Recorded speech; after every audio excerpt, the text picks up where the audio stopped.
So my father-in-law brought me a bottle of wine round the other day. Homemade wine, 7 years old. Makes his own wine. And it's just the best stuff ever. So I thought I'll have a glass last night. It had been in the fridge. Had a glass. It was so nice. Ended up having another, and then I realised that was it. I was going to end up having the full bottle. So I had a full bottle of homemade wine last night, and I was a bit tipsy. Woke up this morning though. Didn't feel hungover because the beauty of the homemade wine is that there's no preservatives or sulfites or anything in it. So even though you get a bit drunk and a bit tipsy off it, you don't feel rough the next day. If I'd have had a full bottle of shop-bought wine, I'd have been in bits today. So I felt a bit groggy, but I thought, let's get to the gym and let's work on these legs, get some mass. Started off with sumo. In my mind, I wanted to get 5 reps of 200, but it felt very heavy. I did a lot of hinging yesterday, though, a lot of snatches and swings, and I wanted to push the belt squat. So yeah, it's not the best angle. I can't really get good footage. Put my phone somewhere to get good footage in the gym, but it is what it is. So this is the most weight I've done on the belt squat. This is 180 kilos, so it's 4.5 plates each side. I did a set of 10. It was pretty tough. Going to get up to 5 plates on these next week, and then start lowering the reps and start pushing these for some weight. Really trying to push these because I think these are going to have great carryover to the deadlift. I've heard many people say belt squats are great for carryover to the deadlift. Yeah, I mean, I suppose it's a bit like a Hatfield squat, potentially, isn't it? Because you're holding your arms out at front. Maybe I'm wrong there, not sure. But so I did that set, and I thought I'll drop the weight and do a big set. So I just put 2 plates on each side, and I did a set of 25.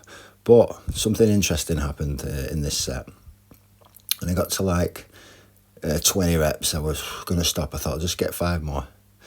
Anyhow, on like the 21st, 22nd rep, that headache started. The migraine, the pressure, the back of my skull, base of my skull, the pressure in my head. Not quite as bad as when I'm doing the high bar squats, but very similar. So I'm thinking now, it's not even a case of the bar digging in my neck, because the bar never bothers me until I'm doing these really high reps and I'm really exerting myself. So it's probably just like an exertion headache. Now I'm sure I remember Sean from Building Dad Bod getting one of these on the leg press, I think.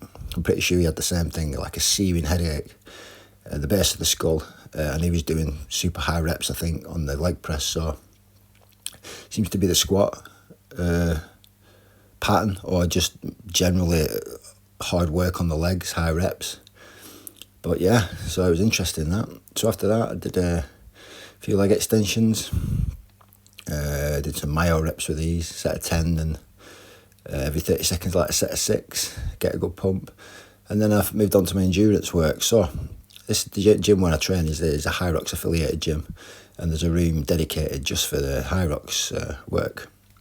And it was open today, so I thought let's have a little do on some of the equipment. So I did a 2,000 meter row to start off with. Not the greatest idea after deadlifts and high rep leg work. This was hurting my legs and my back seriously. But I got through the 2,000 meters in just over 10 minutes, like 10 minutes 37, I think it was. And then it was quite enjoyed it. I liked the rowing. It was putting me in a good spot. I wasn't too taxing, but it was definitely working. And then I moved on to the ski erg after that. I did 2,000 metres on that in just over 10 minutes. Then I moved on to the Erdyne bike, which I've not filmed that. I did 10 minutes on that, and then I did some wall balls with the 9 kilo ball. I just did 40.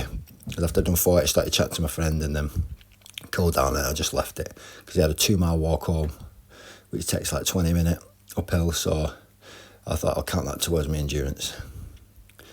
Now, looking at the ski erg, I don't know if this is the best technique or what, because I've never been on these. But I really enjoyed this, to be honest. So I might start doing a bit more Hyrox training on a Sunday for my conditioning. I'm even contemplating training a full Hyrox, but just halving it. So just doing a half-kilometre run, then the half on the rower, and all the different stations. They've got the sled pull, the sled push, the farmer's carry, burpee broad jumps, sandbag lunges, and all these things. And yeah, I might give it a go. Like I say, I really enjoyed this. The ski erg, I had to turn it up to a higher setting, which meant I was getting more distance. It was a bit tougher, but it was better for getting the distance out. I kept having a little rest here and there, but I got to the 2,000 metres. Like I said, and then did the air down bike, and then I finished with the wall balls. And these were tough, and it was tough getting the technique right to squat down and then go straight back up. I don't think I was standing close enough to the target. I got into a bit of the rhythm after. Like I said, I did 20, 2 sets of 10, and then I was just chatting, and I left it there. But yeah, I mean, it's good training. It's good conditioning, and I think like the deadlifting and the squat will help with a lot of these stations. And it breaks up just doing the burpees and the bag work and the swings. You know, it's something different. So I enjoyed that. It was a good session. And like I say, using the 9 kilogram, I think in the normal Hyrox you use a 6. I think it's the men's pro, section that use a 9. So yeah, good session.